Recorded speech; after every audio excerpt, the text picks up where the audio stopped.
as a country, we shouldn't be paying for foreigners, whether they're here legally or illegally, period. Say I get into Zimbabwe, I cross the fence and go to Zimbabwe. I go to Swaziland, I go to Botswana, and then I have an accident. You know what they would do? They would stabilize me the best way possible. And they would shift me back to South Africa because I'm the responsibility of my own country, whether legal or illegal. That's what they would do. We don't want to pay them, period. If it was up to me, up to the Road Accident Fund, we shouldn't be paying people up from outside the country. But we are compelled by this nanny constitution and the judges. It will be in the millions. Millions that will be drained out of the RAF when it shouldn't be happening.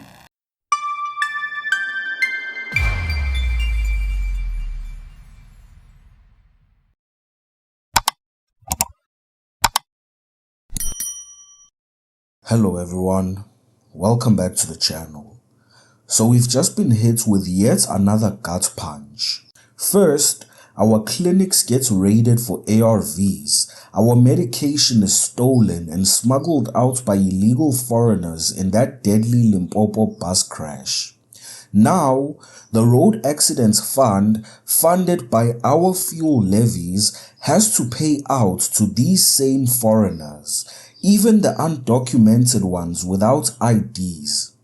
This isn't justice, it's exploitation. Our government is selling us out, forcing us to foot the bill while our own people suffer. Enough is enough. Today we're calling it out, raw, honest and unfiltered.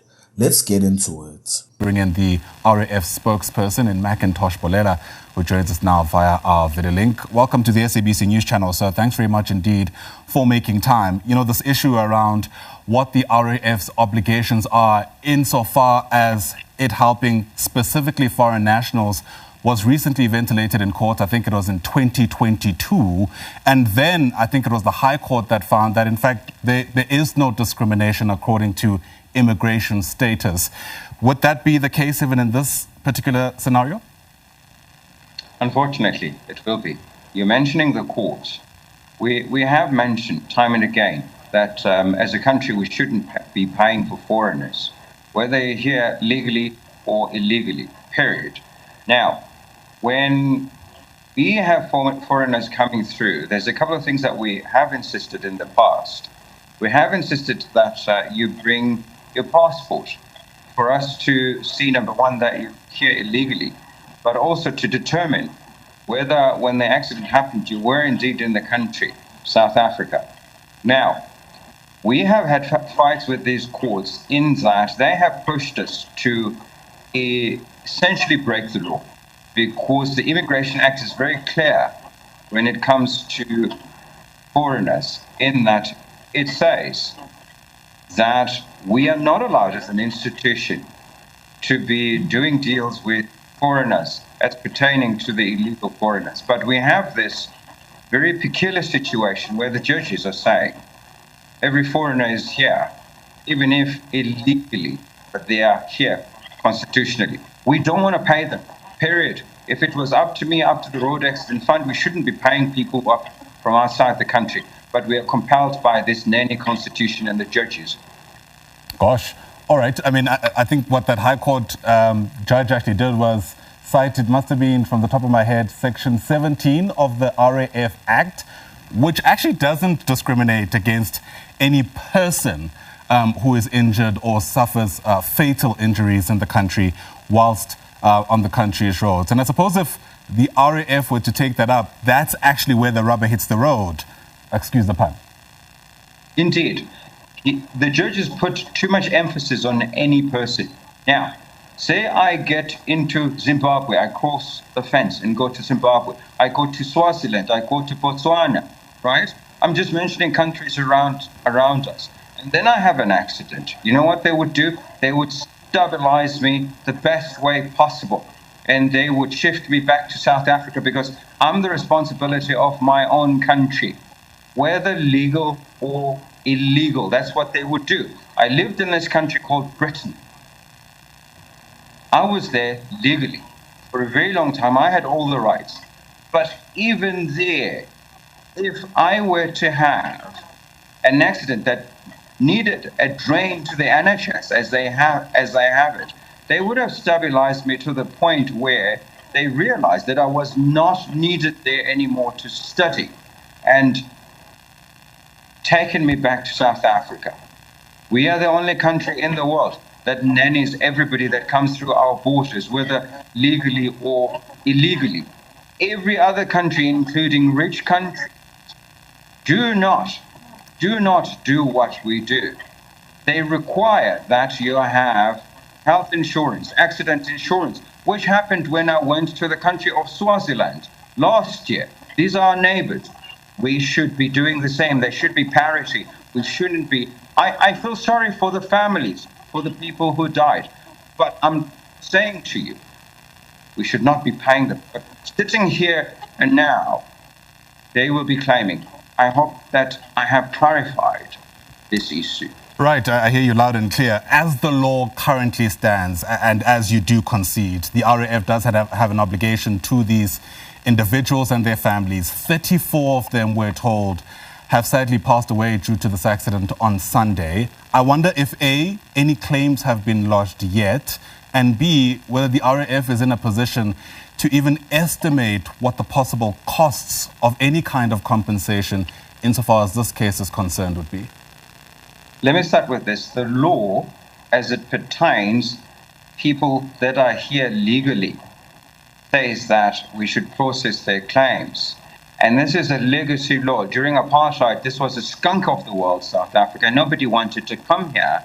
And as a threatener and to attract tourism to this country that was isolated, they said, if you come, even if you have an accident, we will cover you. We need to change that. Now, as it pertains the illegal immigrants, we shouldn't be touching them at all because the Immigration Act does not allow us to do that. Now you're asking me whether there have been claims that have been lodged and whether we will process them. I don't know of any claims that have been lodged because it has to be after the funerals, right? Now you're talking about still we are in the identification phase. So I don't think that they have gotten in touch with us yet because you would have had to get in touch with us after the funeral where you would claim the funeral expenses and if the survivors obviously are still in hospital, right? They would have had to consult a lawyer. They're busy compiling files to present to the RAF. So as I sit here and now, I do not think that any of them have consulted us. All right. And the second part of the question, if you are able to answer it, McIntosh, is there any way of estimating, in the context, for example, if this death toll doesn't increase, is there any way of estimating just how much the RAF would possibly have to pay out, given the fact that 34 people have died?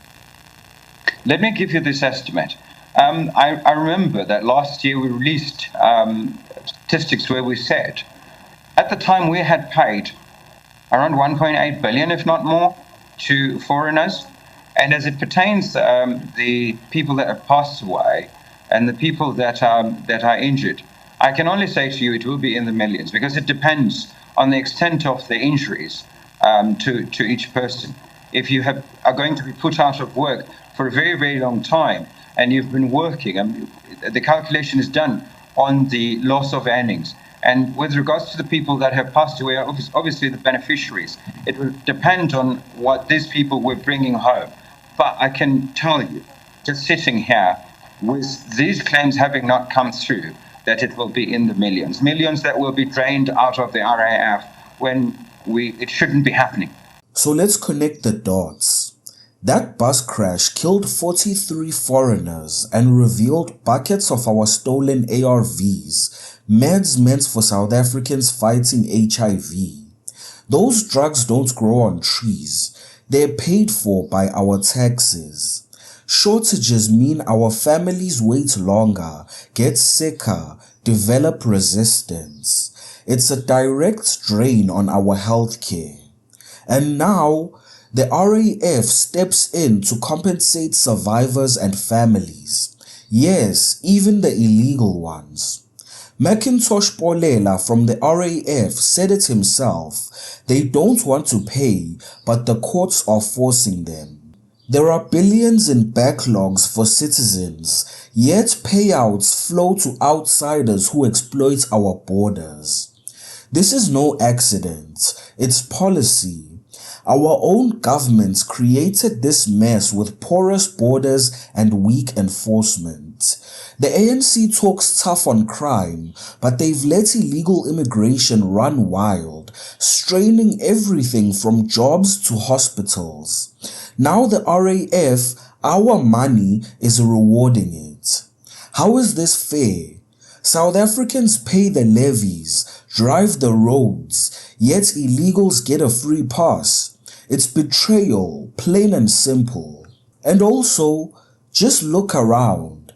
None of our neighbors pull this rubbish.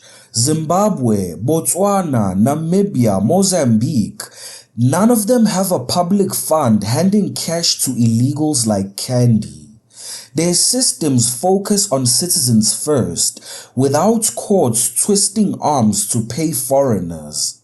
And rich countries forget it. The USA, UK, Germany, Canada, Australia, they might allow private insurance claims, but not a taxpayer-funded jackpot for undocumented victims. No massive public pots drained on people who shouldn't be there. We're the fools here, bending over backwards while others protect their own. Why? Because our ANC government prioritizes foreigners' rights over South African rights. It's madness and it must stop. Voting these people back in will be suicide. The ANC's complacency got us here. And when all of this is exposed, drained resources, endless exploitation, the ANC just pretends to be shocked, like they didn't know all along. We're fed up. Time to demand change, secure our borders, reform the RAF, prioritize citizens, support movements like Operation Tudula fighting for us, not against us. This RAF BS is the last straw. From stolen meds to forced payouts, our government's selling us out. Don't be fooled again. Vote them out, stand up and take back what's ours. Watch the video on your left to see Health Minister Aaron Motsoaledi reacting to the foreigners who were stealing our medication. Don't forget to hit the like button, subscribe to the channel and hit the notification bell. Until next time.